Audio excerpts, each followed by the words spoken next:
Hello and welcome to today's session. നമ്മളുടെ ഏതാനും programmes നോക്കിയിട്ടുണ്ടായിരുന്നു.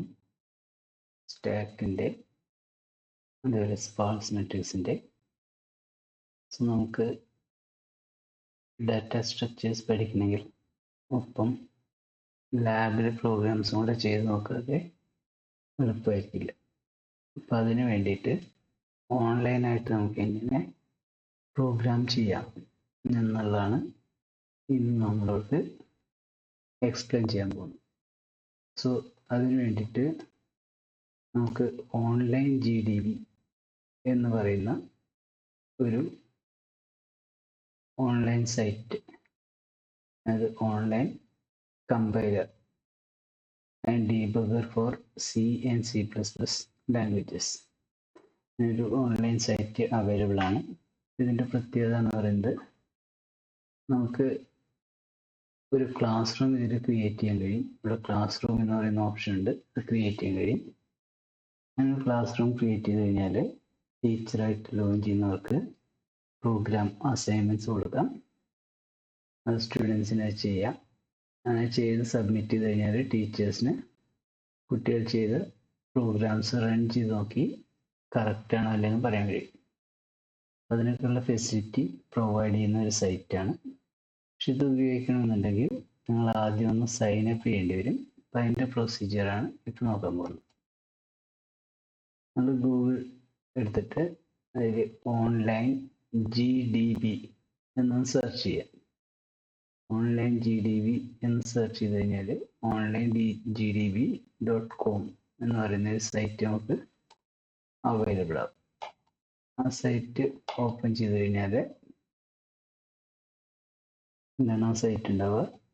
അപ്പോൾ ഇത് ഓപ്പൺ ചെയ്ത് കഴിഞ്ഞാൽ നമുക്കൊരു അക്കൗണ്ട് ഉണ്ടാക്കിയാൽ മാത്രമേ ഇത് പ്രോപ്പറായിട്ട് യൂസ് ചെയ്യാൻ പറ്റുള്ളൂ. വേണമെങ്കിൽ അതിൻ്റെ വീഡിയോ ഒക്കെ നമുക്ക് കണ്ടു നോക്കാം. ഇനി ആദ്യം ചെയ്യേണ്ട സ്റ്റെപ്പ് എന്ന് പറയുന്നത് സൈനപ്പ് ആണ്.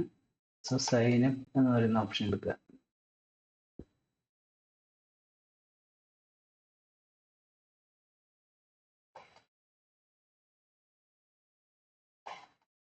നമ്മൾ സൈനപ്പ് എന്ന് പറയുന്ന ഓപ്ഷൻ എടുത്തു കഴിഞ്ഞാൽ നമുക്ക് ഗൂഗിൾ ഉപയോഗിച്ച്, ഫേസ്ബുക്ക് ഉപയോഗിച്ച്, ജിറ്റ്ഹബ് ഉപയോഗിച്ചൊക്കെ നമുക്ക് പുതിയൊരു അക്കൗണ്ട് ക്രിയേറ്റ് ചെയ്യാം.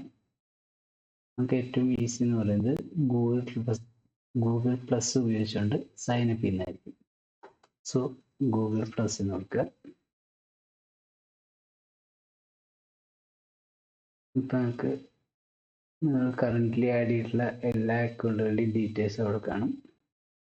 ഞാനിവിടെ pocketcm@gmail.com എന്ന് പറയുന്ന ഒരു അക്കൗണ്ടാണ് എടുക്കാൻ ഉദ്ദേശിക്കുന്നത്.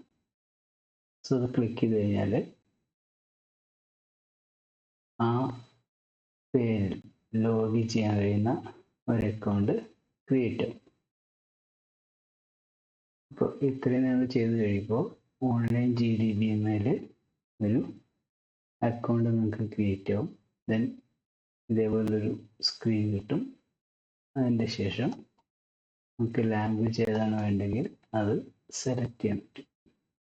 ഇവിടെ ഒരു പ്രോഗ്രാമിൻ്റെ സാമ്പിൾ കോഡ് ഉണ്ടായിരിക്കും. ഇങ്ങനൊരു കോഡ് ജസ്റ്റ് നമ്മുടെ ഹലോ വേൾഡ് എന്ന് പറയുന്ന പ്രോഗ്രാമാണ്.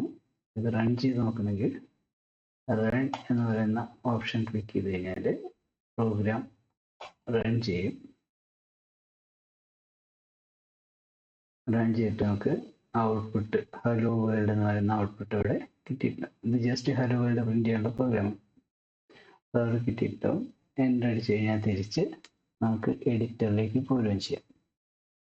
സോ ഇങ്ങനെയാണ് ഇതിൽ നമുക്ക് പ്രോഗ്രാം ചെയ്ത് നോക്കാൻ കഴിയുന്നത്. ഇനി നമുക്ക് ക്ലാസ് റൂം എന്ന് പറയുന്നൊരു ഓപ്ഷൻ ഉണ്ട്. ആ ഓപ്ഷനിൽ ക്ലിക്ക് ചെയ്ത് കഴിഞ്ഞാൽ നമുക്ക് ഇവിടെ സ്റ്റുഡൻ്റായിട്ടും ടീച്ചറായിട്ടും ലോഗിൻ ചെയ്യാം. അപ്പോൾ നിങ്ങൾ ചെയ്യേണ്ടത് സ്റ്റുഡൻ്റായിട്ട് ലോഗിൻ ചെയ്യണം. എന്നിട്ട് ഇവിടെ ഇൻസ്റ്റിറ്റ്യൂഷൻ നെയിം CAS വട്ടംകുളം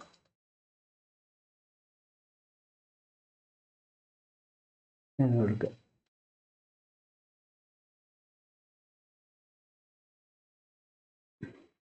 അങ്ങനെയാകുമ്പോൾ നമ്മൾ ക്ലാസ് റൂം ഫെസിലിറ്റിക്ക് എൻറോളായി. ഇനി നിങ്ങൾ ചെയ്യേണ്ടത്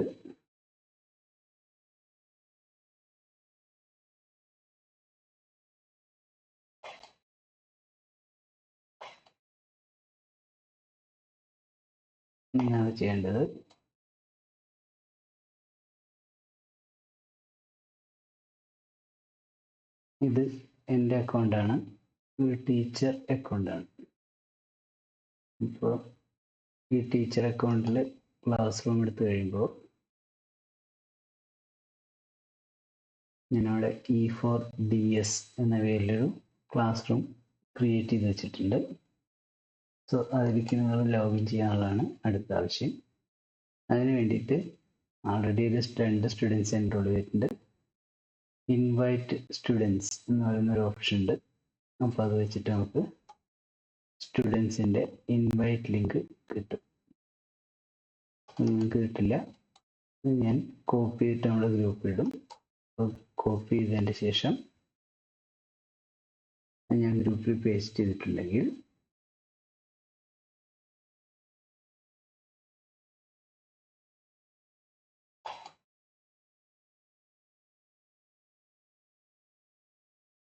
നമ്മുടെ ക്ലാസ് റൂം എന്ന് പറയുന്ന ഓപ്ഷനിൽ പോയിട്ട് ഈ ഇൻവൈറ്റ് ലിങ്ക് നിങ്ങൾ ലോഗിൻ ചെയ്തിരിക്കുന്ന സമയത്ത് ഈ ഇൻവൈറ്റ് ലിങ്ക് ഒന്ന് പ്രസ് ചെയ്ത് കഴിഞ്ഞാൽ, അവിടെ പേസ്റ്റ് ചെയ്ത് കഴിഞ്ഞാൽ നിങ്ങൾ ഓട്ടോമാറ്റിക്കായിട്ട് E4DS എന്ന് പറയുന്ന ക്ലാസ്സിലേക്ക് എൻറോൾഡ് ആയിട്ടുണ്ട്. ഇപ്പോൾ നമ്മുടെ